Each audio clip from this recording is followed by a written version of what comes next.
हाथ में कुल्हाड़ी पकड़े घने जंगल के अंदर एक वृक्ष के सामने खड़ा हुआ था। हाँ, आज तुम चाहे कितना ही पुराने पेड़ काहे न हो, हम हैं लकड़हारा और हम तुम्हारा चीथड़ा चीथड़ा कर देंगे और तुम्हें बाजार में बहुत ही अच्छे दाम में बेचेंगे। चल भैया। इतना बोलकर आदित्य कुल्हाड़ी चलाने ही वाला था कि तभी वहां पर दूसरा लकड़हारा आ गया, जो आदित्य का मजाक उड़ाते हुए बोला, अरे भैया रुको रुको रुको, अरे तुमसे कितनी बार कहा है आदित्य, लकड़हारे का धंधा छोड़कर कोई दूसरा धंधा पकड़ लो। ये सुनकर आदित्य क्रोधित हो गया और बोला, क्या बकवास कर रहे हो तुम? पगला वगला गए हो का? अरे सही तो कह रहा हूँ, तू अपनी लकड़ियाँ लेकर जब भी बाजार में जाता है, कोई ग्राहक तेरी लकड़ियाँ नहीं खरीदता। थक हार कर तू अपनी लकड़ियाँ गांव में ही आधे पौने दाम में बेच देता है और गांव वाले भी तरस खाकर तेरी लकड़ियाँ खरीदते हैं कि कहीं तू भूखा ना रह जाए। और तू जितनी लकड़ियाँ काटता है ना, आधी ही बाजार में ले जा पाता है। कोई ना कोई मुसीबत टूट ही जाती है। ये सुनकर आदित्य निराश हो गया। हाँ, अब जो भी हो, लेकिन हमें विश्वास है कि एक ना एक दिन हमारी तकदीर के सितारे जरूर पलटेंगे। अरे कुछ लोगों की तकदीर कभी नहीं बदलती आदित्य, उनके सितारे गर्दिश में ही रहते हैं। तू गरीब था और गरीब ही रहेगा। हाँ। इतना कहकर दूसरा लकड़हारा आदित्य का मजाक उड़ाता हुआ वहां से चला गया। आदित्य लकड़ियां काटने में लग गया। कुछ देर बाद वो लकड़ियों का गट्ठर बनाकर गांव की दिशा की ओर मुड़ा ही था कि तभी आसमान में काले बादल छा गए और हल्की फुल्की बूंदाबांदी शुरू हो गई। ओहो, क्या तुझे भी अभी बरसना था? अरे लकड़ियां गीली हो जाएंगी और गीली लकड़ियां बाजार में कोई नहीं खरीदता। काहे बरस रहे हो बादल देवता? तभी भयंकर वर्षा होने लगी। आदित्य इधर उधर बारिश से बचने के लिए कोई ठिकाना तलाशने लगा। तभी उसकी नजर एक खंडहर पर पड़ी। आदित्य तुरंत उस खंडहर के अंदर चला गया। हो चलो, अच्छा हुआ ये खंडहर तो मिल गया, नहीं तो हमारी सारी मेहनत पे पानी ही फिर जाता। तभी आदित्य के कानों में किसी शेर का गर्जना भरा स्वर टकराया। जब आदित्य इधर उधर देखने लगा तो उसे अंधेरे में दो चमकती हुई आंखें दिखाई दी, जो उसकी ही ओर चली आ रही थीं। कुछ ही देर बाद आदित्य समझ गया कि वो दो आंखें किसी और की नहीं बल्कि जंगली शेर की थीं। शेर को देखकर आदित्य बुरी तरह से घबरा गया, बड़ी ही तेजी से भागने लगा। कुछ ही देर बाद आदित्य बारिश में भीगता हुआ अपने गांव आ गया। तभी वहां पर गांव का मुखिया आ पहुंचा। अरे अरे आदित्य, क्या हो गया? क्या जंगल में कोई भूत ऊत देख लिया क्या, जो पागलों की तरह भागते हुए आए हो और आते ही सीमा पर गिर गए? अरे बारिश हो रही है, जल्दी से जाओ, घर चले जाओ। हाँ हाँ हाँ मुखिया जी, मैं घर ही जा रहा हूँ। हाँ हाँ हाँ, वो सब तो ठीक है, लेकिन ये बता कि तेरी कुल्हाड़ी कहीं नजर नहीं आ रही है और आज तू जंगल से लकड़ियां भी काट कर नहीं लाया, क्या बात है? आदित्य को अचानक याद आया कि उसने डर के मारे जब लकड़ियों का गट्ठर शेर के मुंह पर मारा था, तब उसकी कुल्हाड़ी भी खंडहर के अंदर गिर गई थी। अरे अब क्या हो गया? कौन सी गहरी सोच में गुम हो गया? ए आदित्य। आदित्य सारी घटना बताते हुए बोला, हाँ मुखिया जी, आज तो बस कैसे भी करके जान बचाई है। अरे तू भी ना बिल्कुल बेवकूफ है। अरे तू इतना बड़ा डरपोक है, मैंने सोचा नहीं था। अरे शेर तेरे सामने था, कुल्हाड़ी तेरे हाथ में थी, काट डालता शेर को, साले को चीर फाड़ डालता। अरे इसी बहाने तेरी बहादुरी के चर्चे हो जाते और क्या पता इसी वजह से तेरी लकड़ियां भी बिकने लगती और तू प्रसिद्ध लकड़हारा बन जाता। लेकिन तू प्रसिद्ध लकड़हारा कहाँ से बन पाएगा? तेरी तो किस्मत ही फूटी है, तू कभी तकदीर वाला हो ही नहीं सकता। मौका तेरे सामने था, साला वहां से भाग आया और का। जा घर जा, आराम कर, बड़ा आया। इतना कहकर मुखिया आदित्य का मजाक उड़ाता हुआ वहां से चला गया। कुछ देर बाद आदित्य अपने घर आ गया और अपने आप से बोला, हाँ, दूसरे लकड़हारे की बात सही थी। हमारी किस्मत के सितारे गर्दिशे में रहेंगे और कुछ लोगों की तकदीर वाकई में कभी ना बदलती। मुखिया भी सही कह रहा था। हमारे पास कितना अच्छा मौका था जो हमने गवा दिया। अरे हमारे दिमाग में ये बात भी नहीं आई, क्या कहें अब। इतना बोलकर आदित्य गहरी नींद की आगोश में समा गया। अगले दिन आदित्य सोकर उठा और जंगल जाने की तैयारी करने लगा। तभी उसे याद आया कि कुल्हाड़ी तो जंगल में ही रह गई थी। अरे धात तेरे की, कुल्हाड़ी तो उसी ही खंडहर में है। अब तो सबसे पहले हमको जाकर उस खंडहर में कुल्हाड़ी को तलाशना होगा। अरे क्या कहे, अब तो हम जैसी फूटी किस्मत वाले को तो कोई दूसरा लकड़हारा कुल्हाड़ी भी उधार नहीं देगा। चल भाई। इतना बोलकर आदित्य जैसे ही घर से बाहर निकला, तभी उसकी प्रेमिका राधा वहां पर आ गई और गुस्से से आदित्य से बोली,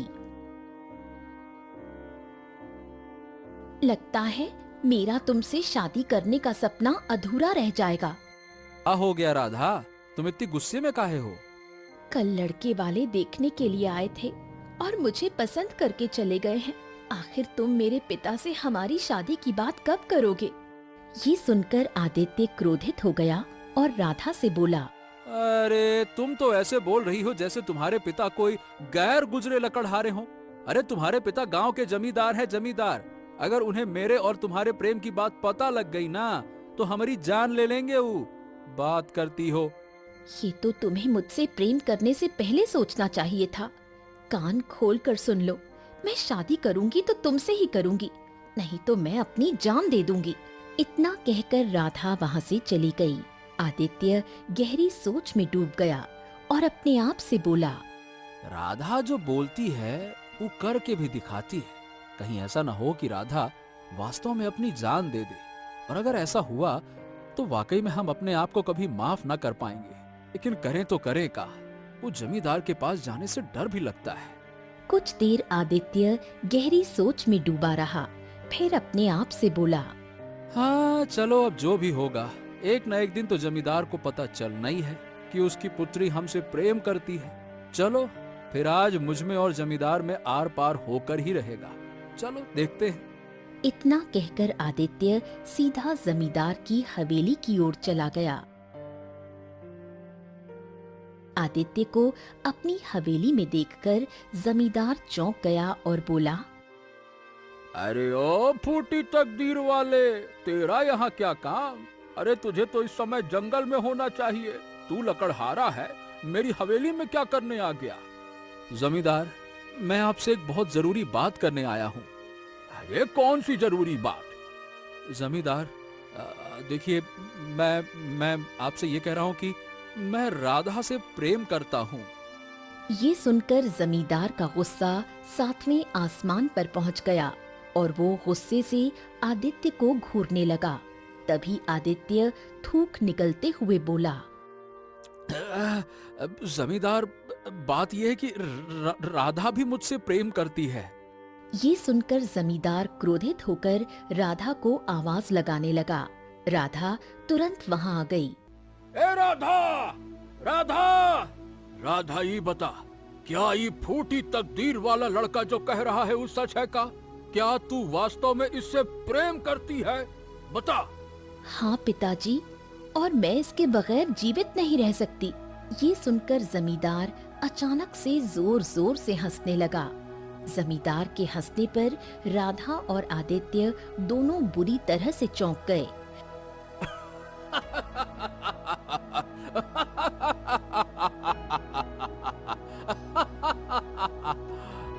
आदित्य जमींदार को हंसते हुए देख धीरे से अपने आप से बोला, लगता है इस बात का गहरा सदमा लगा है जमींदार को। पगला गया है का? तुम तो सोच रहे होगे कि मैं पगला गया हूँ। अरे मैं पागल नहीं हूँ। मुझे हंसी इस बात पर आ रही है कि मुझे अब तक पता ही नहीं था कि मेरी बेटी का मानसिक संतुलन इतना खराब है। अगर मुझे पता होता तो मैं बचपन से ही अपनी बेटी राधा का इलाज किसी बहुत अच्छे चिकित्सक से करवाता। वो अब तक तो ठीक हो गई होती। पिताजी, ये क्या कह रहे हैं आप? मैं आदित्य से प्रेम करती हूँ और आप मुझे पागल बता रहे हैं। अरे तो बेवकूफ लड़की, तुझे प्रेम करने के लिए कोई और नहीं मिला क्या? अरे अगर प्रेम करना ही था तो किसी राजकुमार से करती, किसी राजा से करती, या फिर किसी अपनी ही हैसियत के किसी जमींदार के बेटे से करती ना। अरे अगर कोई नहीं मिलता तो हमारे गांव के मुखिया के बेटे रतन से ही प्रेम कर लेती, जिसके पास 200 बीघा जमीन है। और तुझे प्रेम करने के लिए मिला तो ये तकदीर का मारा, किस्मत का खोटा सिक्का, लकड़हारा, जिससे जंगल में लकड़ियां भी काटी नहीं जाती। जो अपना पेट नहीं भर सकता वो तेरा पेट क्या खाक भरेगा, हैं? जमींदार की बात सुनकर आदित्य के चेहरे पर उदासी छा गई और वो राधा की ओर देखकर बोला, अब हमने तुम्हारे पिता की बात का बुरा नहीं माना राधा। वैसे देखा जाए तो जो कुछ भी कह रहे हैं सच्चाई कह रहे हैं ना। उनका एक एक शब्द सही है। हम वाकई में एक फूटी तकदीर वाले ही तो हैं, और कहाँ हैं। इतना कहकर आदित्य वहाँ से जाने लगा। तभी जमींदार के दिमाग में पता नहीं क्या आया और वो आदित्य को रोकते हुए बोला, रुक आदित्य, जाते जाते एक और बात सुनते जा। देख, मैं अपनी पुत्री राधा से बहुत प्रेम करता हूँ, इसीलिए मैं उसकी पसंद का सम्मान करूंगा। लेकिन तुम ही बताओ, तुम्हारे पास न धन है न दौलत है, और ऊपर से तुम तो फूटी तकदीर वाले भी हो। मैं तुम्हें कैसे अपनी बेटी दे दूं, बताओ ना। चलो ठीक, इतना उदास मत हो। मैं तुम्हें 1 महीने की मोहलत देता हूँ। अगर तुम 1 महीने के अंदर मुझसे ज्यादा दौलतमंद बनकर दिखाओ तो मैं खुशी खुशी अपनी पुत्री का विवाह तुमसे कर दूंगा। जमींदार की बात सुनकर आदित्य हवेली से बाहर निकला। राधा जमींदार से बोली, पिताजी, 1 महीने के अंदर आदित्य आपसे ज्यादा धनवान कैसे बन पाएगा? देखो राधा, सीधी बात है कि होना तो ये चाहिए था कि जब मुझे पता लगा कि तू आदित्य से प्रेम करती है तो मैं आदित्य के हाथ पैर तोड़ देता। लेकिन फिर भी मैंने तेरे प्रेम का सम्मान किया। मैं तुम्हारा विवाह आदित्य से करने के लिए अभी भी तैयार हूँ। तो अब आदित्य भी अपने आप को तैयार करे। अगर वो तुमसे वास्तव में सच्चा प्रेम करता है तो तुम्हारे लिए इतना तो कर ही सकता है ना, है? इतना कहकर जमींदार अपनी हवेली से बाहर बगीचे में पहुंच गया। तभी वहां पर जमींदार की पत्नी आ पहुंची और जमींदार से बोली, क्या कह रहे हैं आप? आपको तो लकड़हारे के हाथ पैर तोड़ देने चाहिए थे। आपने तो उसे 1 महीने की मोहलत दे दी। अरे तुम मुझे मूर्ख मत समझो। तुमने राधा की आंखों में झांक कर नहीं देखा, परंतु मैंने देखा है। उसके मन में आदित्य के लिए सच्चा प्रेम था। अगर मैं आदित्य को कुछ भी कहता तो तकलीफ आदित्य को नहीं, हमारी बेटी को होती। मैंने ये शर्त आदित्य के सामने जानबूझकर रखी है, और मुझे पता है 1 महीने में आदित्य कुछ भी नहीं कर पाएगा, और फिर हम आसानी से राधा का विवाह अपनी पसंद के किसी लड़के से कर देंगे, और राधा चाहकर भी विरोध नहीं कर पाएगी। इधर आदित्य जमींदार की हवेली से निकलकर घने जंगल की ओर बढ़ गया। थोड़ी देर बाद वो एक पुराने वृक्ष के नीचे बैठकर अपने आप से बोला, हाँ, मैं जानता हूँ कि जमींदार ने जानबूझकर ये चाल चली है। अरे 1 महीने के अंदर मैं उससे अमीर भला कैसे हो सकता हूँ। चल भाई, आदित्य पहले अपनी कुल्हाड़ी तो ढूंढ, फिर लकड़ियां काटी जाए। मेरे पास तो इतना धन भी नहीं है कि आज शाम का खाना खा सकूं, और ये कहते हैं जमींदार साहब कि हमसे ज्यादा अमीर बन जाओ, वो भी 1 महीना में। इतना बोलकर आदित्य उसी खंडहर की ओर डरते डरते चला गया। खंडहर के बाहर खड़ा होकर आदित्य अपने आप से बोला, अरे पहले देख तो लूं, कहीं ऐसा न हो कि फिर से वही कल वाला शेर यहाँ खड़ा हो।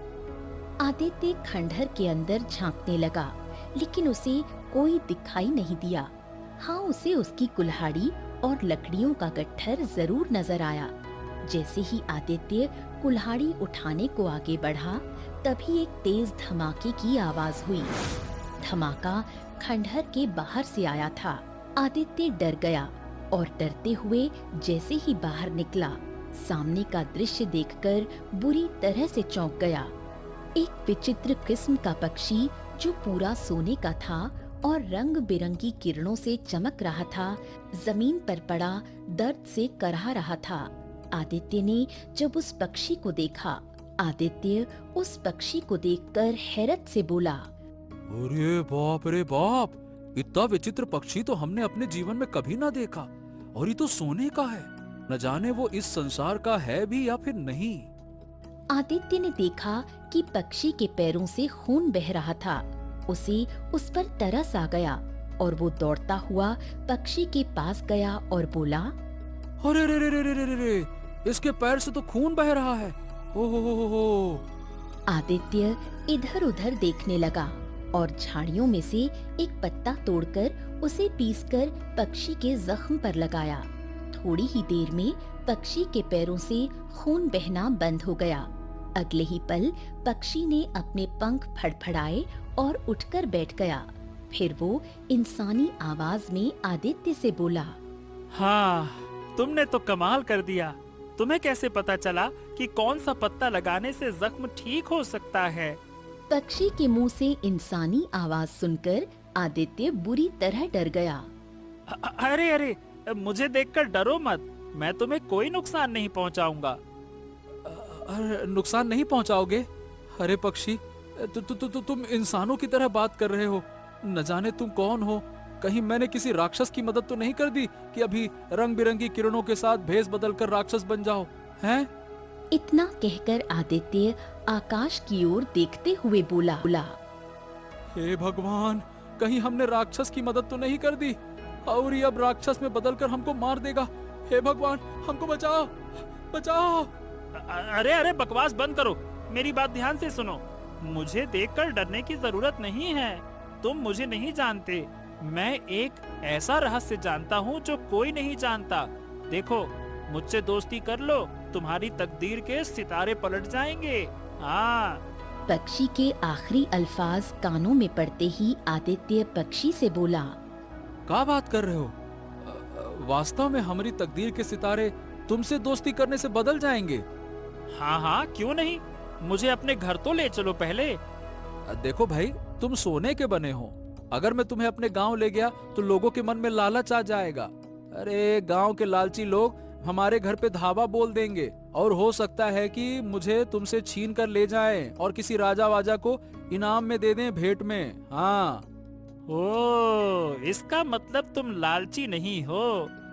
अरे मेरे दोस्त, अगर मैं लालची होता तो एक मामूली लकड़हारा ना होता ना फिर। तुम अपने आप को मामूली लकड़हारा मत कहो, विचित्र लकड़हारा कहो। तुमने एक सोने का पक्षी देखा, लेकिन तुम्हारे मन में लालच नहीं आया।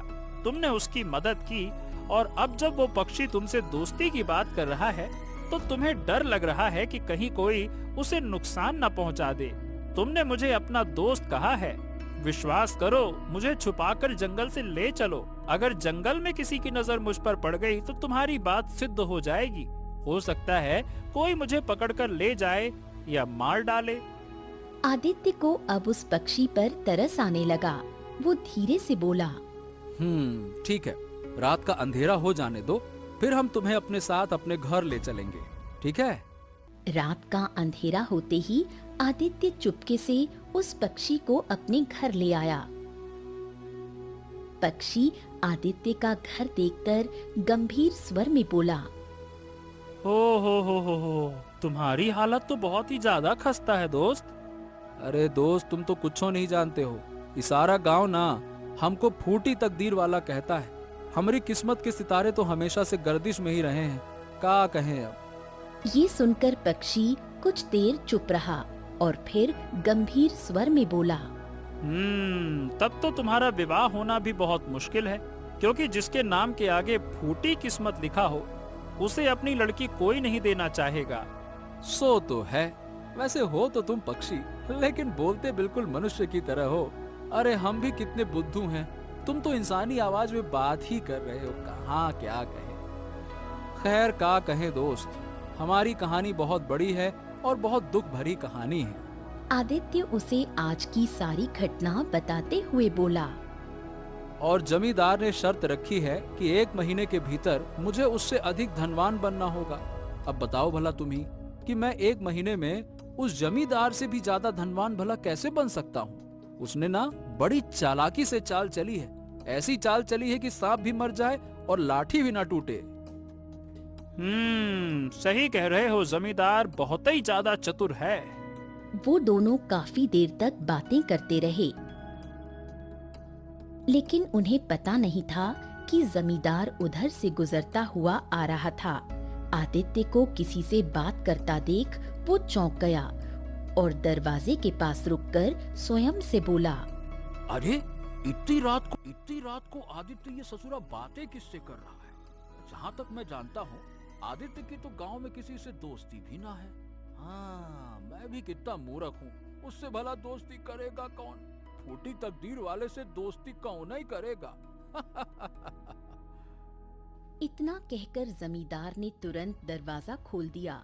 उसने देखा कि एक सोने का विचित्र पक्षी आदित्य से बात कर रहा था। ये देख वो डर गया।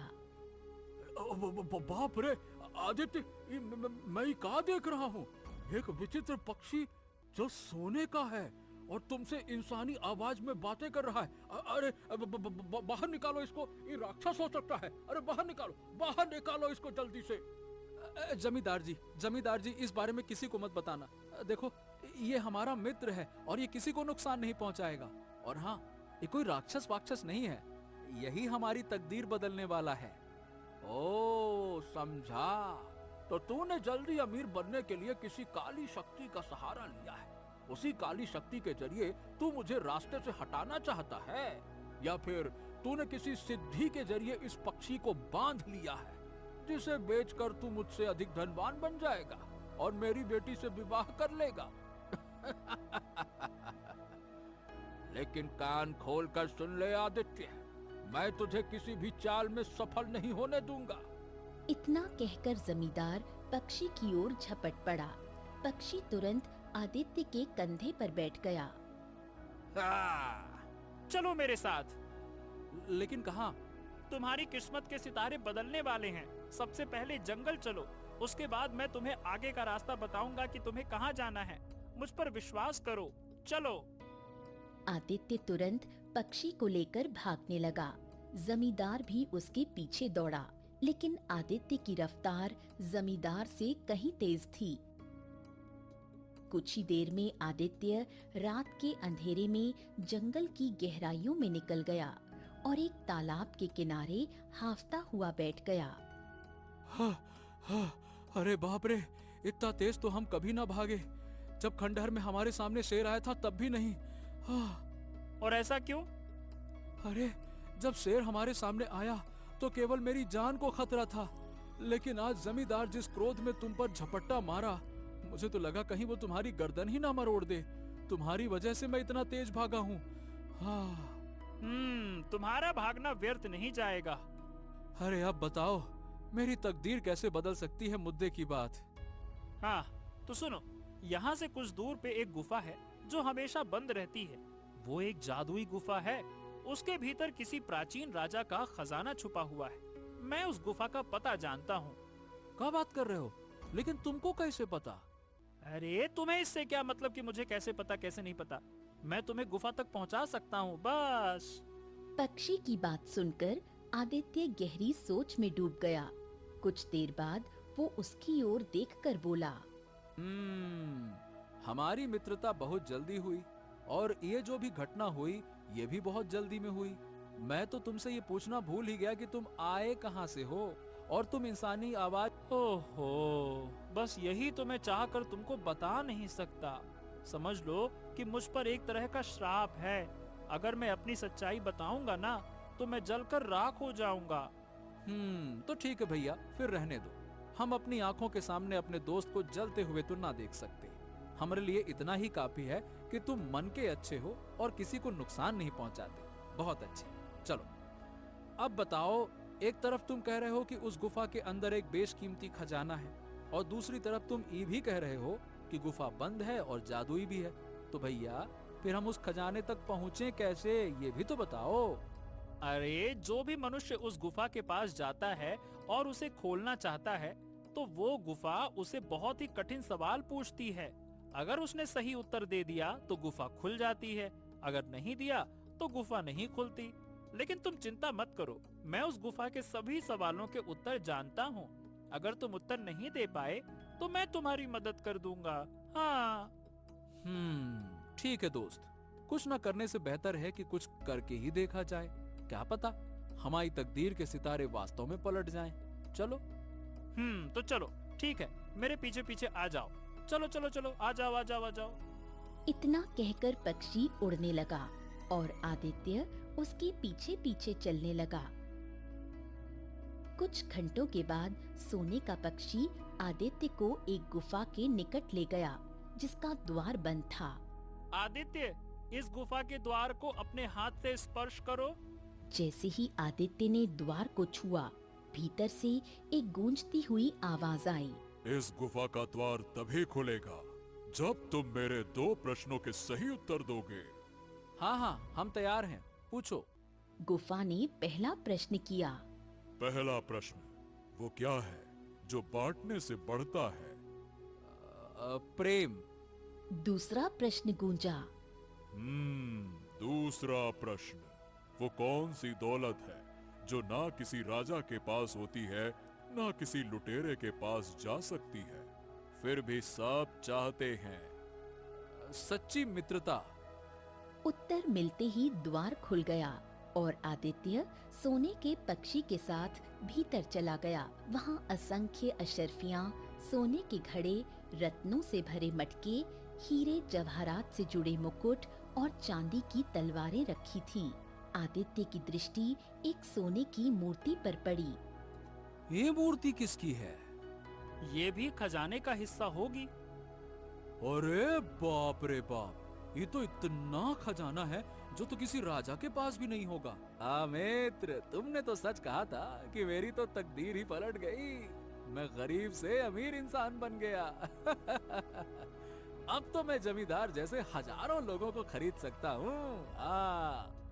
इतना बोलकर आदित्य खजाने को छूने ही वाला था, तभी रंग बिरंगी किरणों से एक साधु प्रकट हुआ। आप कौन हैं? वो सब छोड़ो, चलो मैं तुम्हें बताता हूँ। ये हजारों साल पुराना खजाना राजा विक्रम का है। इसे उन्होंने अपने दुश्मन राज्य से बचाने के लिए यहाँ पे रखा था। इस खजाने को और इस गुफा को किसी महात्मा ने काली शक्तियों से बांध दिया था, इसीलिए ये श्रापित हो गया। यदि तुम्हें यह खजाना चाहिए तो तुम्हें एक बलिदान देना होगा। बलिदान? कैसा बलिदान? यदि तुम इस खजाने को छुओगे तो तुम्हारा मित्र, ये सोने का पक्षी, इसी समय जलकर राख हो जाएगा। तभी खजाने पर तुम्हारा अधिकार होगा। क्या तुम अपनी मित्रता का बलिदान दोगे? आदित्य चौंक गया। तभी सोने का पक्षी बोला, सोचो मत आदित्य, मैं तो केवल एक पक्षी हूँ, कोई मनुष्य नहीं। इस खजाने से तुम्हारी सारी जरूरतें पूरी हो सकती हैं। तुम धनवान बन सकते हो, अपनी पसंद की लड़की से विवाह कर सकते हो, मान सम्मान पा सकते हो, और तुम्हारे ऊपर लगा दाग, फूटी किस्मत वाला, वो भी हट जाएगा।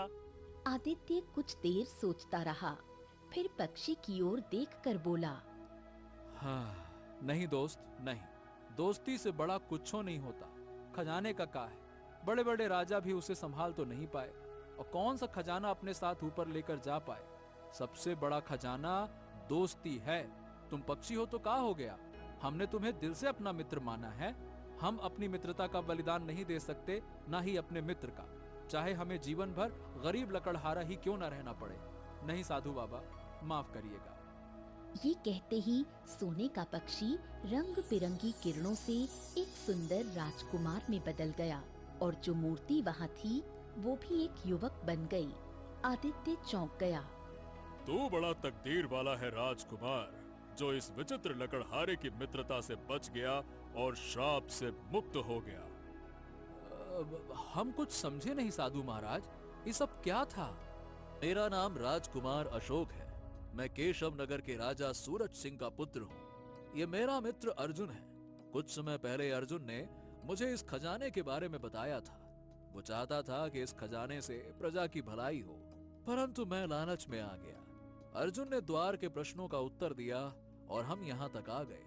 जब खजाने को छूने की बारी आई तो खजाने से आवाज आई कि खजाना पाने के लिए मित्र का बलिदान देना होगा। और मैंने लालच में आकर उसकी अनुमति के बिना ही कह दिया कि हाँ ठीक है, मैं बलिदान देता हूँ। वो तुरंत सोने की मूर्ति बन गया और तभी ये साधु प्रकट हुए और उन्होंने कहा कि तुझ जैसे लालची जिसने अपने मित्र का बलिदान दिया, तुझे श्राप है। तू जो सोने से प्रेम करता है, अब तो तू सोने का पक्षी बन जाएगा। मैं रोने लगा तो साधु बाबा को मुझ पर तरस आ गया। तब उन्होंने मुझसे कहा कि यदि तू अपने श्राप की सच्चाई बगैर बताए किसी से पक्षी के रूप में सच्ची मित्रता कर पाएगा और उसे यहाँ तक लाएगा, और जब वो खजाने को छूने की कोशिश करेगा तब मैं प्रकट हो जाऊंगा और उसके सामने 2 शर्त रखूंगा, या तो वो खजाने को चुने या वो तेरी दोस्ती को चुने। अगर उसने खजाने को चुना तो ये खजाना उसी का होगा, लेकिन तू जलकर राख हो जाएगा। लेकिन अगर उसने खजाने को नकार कर दोस्ती को चुना तो ही तू श्राप से मुक्त हो जाएगा, और तेरा दोस्त जो सोने की मूर्ति बन गया है वो भी सही हो जाएगा। तुझे तकदीर वाला इसीलिए कहा क्योंकि ऐसे दोस्त तकदीर वालों को ही मिलते हैं। आदित्य मुस्कुराने लगा। ये खजाना तुम्हारा है आदित्य, तुम इसे रखो। हमको पूरा खजाना नहीं चाहिए, हमको तो आप इतना दे दो कि हम जमींदार से अमीर हो जाएं बस, और बाकी तुम स्वयं जाकर जमींदार से हमरे विवाह की बात कर लो। राजकुमार, क्या तुम ऐसा करोगे? हाँ हाँ, क्यों नहीं। अरे भाई, हम जीवन भर मित्र रहेंगे। और मैं भी। अरे भाई, हमारी मित्रता इतिहास में मिसाल बनेगी, मिसाल। हाँ। साधु मुस्कुराते हुए रंग बिरंगी किरणों में गायब हो गया और राजकुमार खजाने का बड़ा हिस्सा लेकर महल चला गया। उसने आदित्य को भी बहुत सा धन दे दिया। फिर वो जमींदार की हवेली पहुंचा। अरे राजकुमार, आप? राजकुमार जमींदार को सारी घटना बताते हुए बोला, ये सब आपसे कहीं अधिक धनवान है, इसे ठुकराना आपकी भूल होगी जमींदार। ठीक है, हमको माफ कर दीजिएगा। मुझे नहीं पता था कि पक्षी के रूप में आप थे। मुझसे बहुत बड़ी भूल हो गई। मैं अपनी पुत्री राधा का विवाह आदित्य से करने के लिए तैयार हूँ। मुझे उसे अपना दामाद बनाने में बहुत खुशी होगी। हाँ हाँ। राजकुमार की आज्ञा से अर्जुन और राधा का विवाह संपन्न हो गया। इस प्रकार एक विचित्र लकड़हारा धनवान बना और एक तकदीर वाले